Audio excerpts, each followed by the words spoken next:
নমস্কার।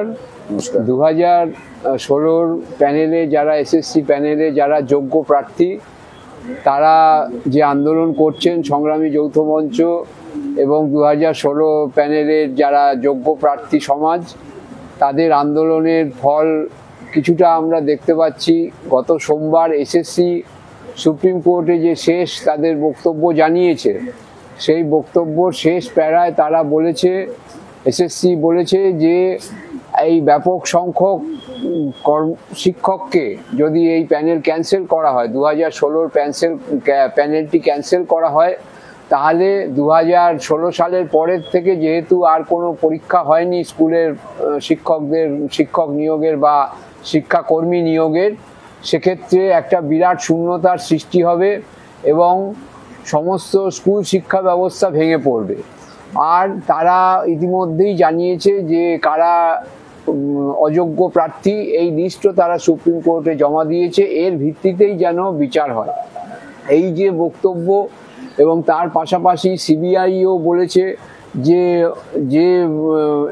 এনআইসির যে OMR sheet দেখা গেছে, সেই ওএমআর শিটের যেটা জালিয়াতির কথা বলা হচ্ছিল, সেই ওএমআর শিটে কোনো জালিয়াতি নেই, সেটাও জেনুইন। অর্থাৎ কারা র্যাঙ্ক জাম্প করেছে, কারা অবৈধভাবে শূন্য খাতা দিয়ে চাকরি পেয়েছে, সেগুলো সিবিআই বলেছে যে সেগুলো সঠিক, সেখানেও কোনো রকম কারচুপি করা হয়নি। ওই ওএমআর শিটের যে বেরিয়েছে এনআইসি থেকে যে তথ্য বেরিয়েছে, সুতরাং এইগুলো থেকে বোঝা যাচ্ছে। এবং তার পাশাপাশি আমরা আরও একটি ঘটনা দেখলাম যে অঙ্কিতা অধিকারী বলে একজন ক্যান্ডিডেট, যার এখানে হাইকোর্টেই যার চাকরি গেছিল, বেআইনিভাবে চাকরি পেয়েছেন এই অভিযোগে, তিনি আবার সুপ্রিম কোর্টে আবেদন করেছিলেন তার চাকরি ফিরে পাওয়ার জন্য, কিন্তু প্রধান বিচারপতির বেঞ্চ এক কথায় তার চাকরি খারিজ করে দিয়েছে এবং তারা বলেছেন যে যেহেতু এখানে দুর্নীতি হয়েছে আপনার চাকরি হবে।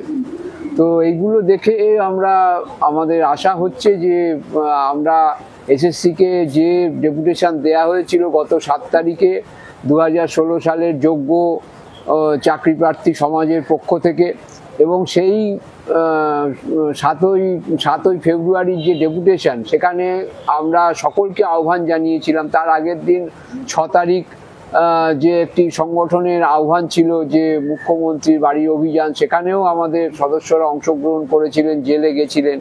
কিন্তু আমরা অদ্ভুতভাবে লক্ষ্য করেছিলাম যে 7 তারিখের কর্মসূচির আগে প্রচার করা হলো যে ওই দিন যদি এসএসসির চেয়ারম্যানকে ডেপুটেশন দেয়া হয় তাহলে নাকি এসএসসির চেয়ারম্যান বলবে যে আমাকে চাপ দেয়া হয়েছে এবং আমি সেই জন্য লিখতে বাধ্য হয়েছি, এতে নাকি মামলার ফল খারাপ হতে পারে। কিন্তু এই আশঙ্কাই একটি মিথ্যা আশঙ্কা, সেটা প্রমাণিত হয়েছে। এসএসসি যে সাবমিশন দিয়েছে সেখানে তারা কোনোভাবেই এ কথা বলেনি যে কোনো সংগঠনের চাপে তারা এসব লিখতে বাধ্য হয়েছে। সুতরাং যারা ওই দিন এসএসসির অপপ্রচারের শিকার হয়ে যারা ওই দিন এসএসসির অফিসে গেলেন না, তারা একটি দুর্লভ অভিজ্ঞতা থেকে বঞ্চিত হলেন বলে আমরা মনে করছি। এবং সংগ্রামী যৌথ মঞ্চ যে কথা প্রথম থেকে বলে আসছে, গত 22শে এপ্রিল থেকে 2024-এর 22শে এপ্রিল যেদিন হাইকোর্টের রায় প্রকাশিত হয়েছিল যে আমরা সেগ্রিগেশন চাই, এবং সেই সেগ্রিগেশনের ভিত্তিতেই সংগ্রামী যৌথ মঞ্চ সুপ্রিম কোর্টে আমরা সেখানে আবেদন করি। এবং তার ফলে সরকার অতীতে যেমন বলেছিল প্রাইমারির ক্ষেত্রে যে সংগ্রামী যৌথ মঞ্চের কারণেই নাকি চাকরি গেছে ও এদের চাকরি গেছে, সেটা কিন্তু এবারে আর উচ্চ স্কুলগুলোতে, হাই স্কুলগুলোর ক্ষেত্রে কিন্তু সরকারের মুখ্যমন্ত্রী সেই কথা আর বলতে পারেননি। উল্টে তারা নিজেদের লোকজন নামিয়ে এখানে নানাভাবে আবার কর্ম করেছেন। এবং তারপরে প্রথমে তারা বলছিলেন যে কারো চাকরি বাতিল করা যাবে না, কিন্তু আমাদের দৃঢ়পণ আন্দোলনের চাপে তারা বলেছেন যে হ্যাঁ সেগ্রিগেশন যোগ্য অযোগ্যদের করতে হবে।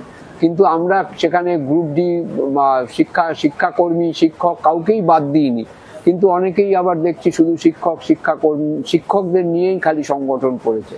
তো এগুলো আমাদের মনে হয় যে কর্মচারী আন্দোলনের পক্ষে ক্ষতিকর। যারা বঞ্চিত হয়েছেন, যাদের ওপরে অপরাধ হয়েছে, এবং আপনারা জানেন যে মারাও গেছেন একজন শিক্ষক মারা গেছেন এবং আরেকজন সম্প্রতি উজ্জ্বল কুমার রায়, তিনি গ্রুপ ডি কর্মচারী সংগ্রামী যৌথ মঞ্চের পিটিশনার ছিলেন, তিনিও চাপ সহ্য করতে না পেরে মারা গেছেন। এরকম আরো অনেক মৃত্যু হয়েছে যার খবর আমরা জানি না।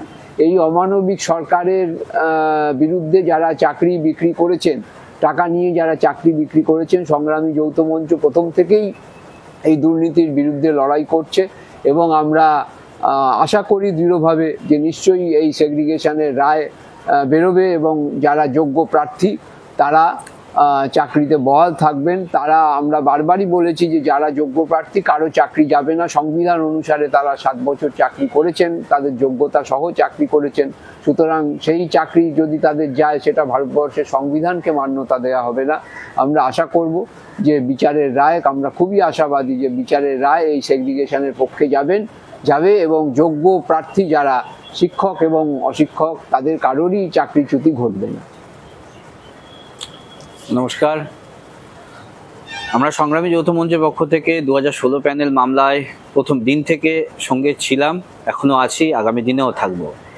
প্রথম দিন থেকে যে দাবি সংগ্রামী যৌথ মঞ্চ আমরা করে এসেছিলাম যে সেগ্রিগেশনের মাধ্যমেই এই মামলার নিষ্কৃতি হতে পারে, কারণ এই মামলার যে দুর্নীতি হয়েছে তা এই প্যানেলের রন্ধ্রে রন্ধ্রে বোঝা যাচ্ছে। আগামী দিনে যে রায় আসতে চলেছে সেক্ষেত্রে কয়েকটা গুরুত্বপূর্ণ বিষয় আমরা দেখলাম। গত 10ই ফেব্রুয়ারি যে শুনানি ছিল সুপ্রিম কোর্টে, যেদিন মামলাটা কনক্লুড হলো, সিবিআই সেক্ষেত্রে সমস্ত তথ্যটাই যে নাইসার থেকে পাওয়া হার্ড ডিস্কের জাস্টিফিকেশন তারা দিয়েছেন। তারা বলেছেন যে প্রত্যেকটাই অথেন্টিক, কোথাও টেম্পটেড হয়নি। এটা থেকে আমাদের জানা যায় যে সিবিআই যারা যোগ্য তাদের পাশে রয়েছেন। এসএসসি সেদিন তথ্য তুলে ধরেছিলেন।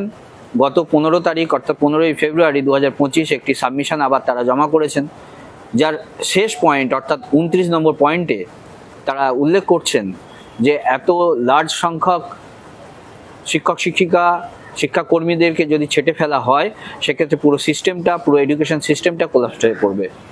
এবং তারা সেখানে আরও উল্লেখ করেছেন যে বিগত 2016 পর থেকে প্রায় 9 বছর কোনো নিয়োগ করা হয়নি, তাই সেগ্রিগেটের মাধ্যমে এই প্যানেলটি বাঁচানো হোক, এইভাবেই তারা আবেদন করেছেন। এছাড়াও মাননীয় সিজেআই কোনো একটি ইউনিভার্সিটির সেমিনারে তিনি বক্তব্য রেখেছেন এবং সেখানে যে স্টেটমেন্ট তিনি তুলে ধরেছেন তার স্টেটমেন্টটা ছিল এটাই যে সমস্ত বিচার ব্যবস্থার ক্ষেত্রে শুধু আইনের চোখ দিয়ে বিচার করা ঠিক নয়, সেই সঙ্গে সঙ্গে মানবিক দিকটিও ভেবে দেখা দরকার। তাই এই সমস্ত ঘটনা প্রবাহ যার জানান দিচ্ছে এই মামলায় যারা প্রকৃতভাবে যোগ্য তারা সেগ্রিগেশনের মাধ্যমে নিজেদের সম্মান ফিরে পাবে এবং নিজের স্কুলে সম্মানে চাকরিটা করবেন, শুধু শিক্ষক শিক্ষিকা নয়, সেই সঙ্গে শিক্ষাকর্মীরাও। তাই সংগ্রামী যৌথ মঞ্চ যে কথাটা বারবার বলে এসেছিল সেই সেগ্রিগেশনের উপর ভিত্তি করেই এই মামলার রায় আসতে চলেছে। আপনারা নিশ্চিন্তে থাকুন, মামলা এখনও বিচারাধীন বলবো না, যেহেতু রায়টা এখন রিজার্ভ রয়েছে, তো রায় আসবে আর কয়েকদিনের মধ্যে। আপনারা ধৈর্য ধরুন, অপেক্ষায় থাকুন, জয় যোগ্যদেরই হবে। নমস্কার।